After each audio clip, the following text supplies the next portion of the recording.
തെളിച്ചമേകാൻ പൊൻപുലർക്കാലം വെളിച്ചമാകും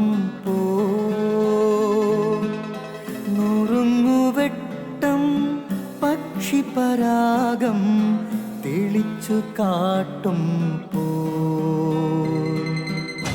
വരുന്നു ദൈവം മനസ്സിനുള്ളിൽ തിളക്കമേകിടാൻ തരുന്നു ധ്യാന പ്രകാശമാർക്കും വിളക്ക് വയ്ക്കും പോൽ നുറുങ്ങുവെട്ടം ഇറങ്ങിടട്ടെ ഹൃദന്തമെല്ലാം യുഗപ്രകാശത്താൽ മറഞ്ഞിടട്ടെ മനാന്ധകാരം യുഗപ്രസാദത്താൽ നുറുങ്ങുവെട്ടം.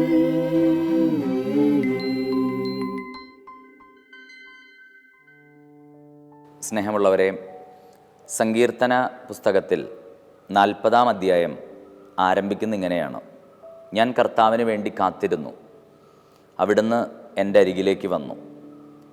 ഈ വാചകം ഒരു ഇംഗ്ലീഷ് ബൈബിളിൽ വായിച്ചപ്പോൾ അത് വല്ലാതെ ഉള്ളിനെ സ്പർശിച്ചു. അവിടെ ഇങ്ങനെയാണ്: I waited for the Lord, he bend down and heard my cries. നമ്മളൊരു ഗാനരൂപത്തിൽ ഈ വരികൾ പാടി സുപരിചിതരാണ് നമുക്ക്. ഞാൻ യഹോവയ്ക്കായി കാത്തല്ലോ, അവൻ എങ്കലേക്ക് ചാഞ്ഞു കേട്ടല്ലോ. ഇവിടെ തിരുവചനം പറയുകയാണ്, I waited for the Lord. ഒരു തവണയല്ല, 2 തവണയാണ്.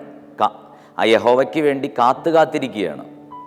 അത്തരമൊരു മനുഷ്യൻ്റെ അരികിലേക്ക് വരാൻ ദൈവം വചനം പറയുകയാണ്, he bend down and heard my cries. നമ്മൾ ചില പ്രിയപ്പെട്ടവർ സംസാരിക്കുന്ന സമയത്താണ് ചാഞ്ഞിരുന്ന് കേൾക്കുക. തൻ്റെ മുമ്പിൽ കാത്തിരിക്കുന്ന ഒരു ദൈവ പൈതലിൻ്റെ പ്രാർത്ഥനകൾക്ക് ദൈവം ചെവി ചായ്ക്കും. അതുകൊണ്ടാണ് വിശുദ്ധനായ പാദ്രേ പിയോ ഒരിക്കൽ പറഞ്ഞു, ഈ ലോകത്തിലെ സർവ്വസുഖങ്ങളും അനുഭവിച്ച് 1000 വർഷം ജീവിക്കുന്നതിനേക്കാൾ എനിക്ക് വലുത് എൻ്റെ ദിവ്യകാരുണ്യ ഈശോയോട് കൂടെ ചെലവഴിക്കുന്ന 1 മണിക്കൂറാണ്. പ്രിയമുള്ളവരെ, നമ്മുടെ ജീവിതത്തെ നമുക്ക് ഒന്ന് വിലയിരുത്താം. എവിടെയോ വായിച്ചിട്ടുണ്ട്, if devil cannot make you bad, he will make you busy. പിശാചിന് നിങ്ങളെ ചീത്തയാക്കാൻ പറ്റില്ലെങ്കിൽ അവൻ ഉപയോഗിക്കുന്ന സൂത്രം നിങ്ങളെ തിരക്കുള്ളവനാക്കുക എന്നതാണ്.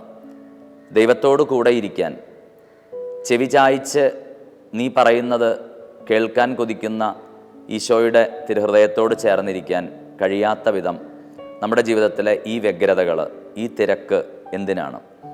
നമുക്കും ആ 40-ാം സങ്കീർത്തനം 1-ാം തിരുവചനം ഹൃദ്യസ്ഥമാക്കാം. I waited for the Lord, he bend down and heard my cry.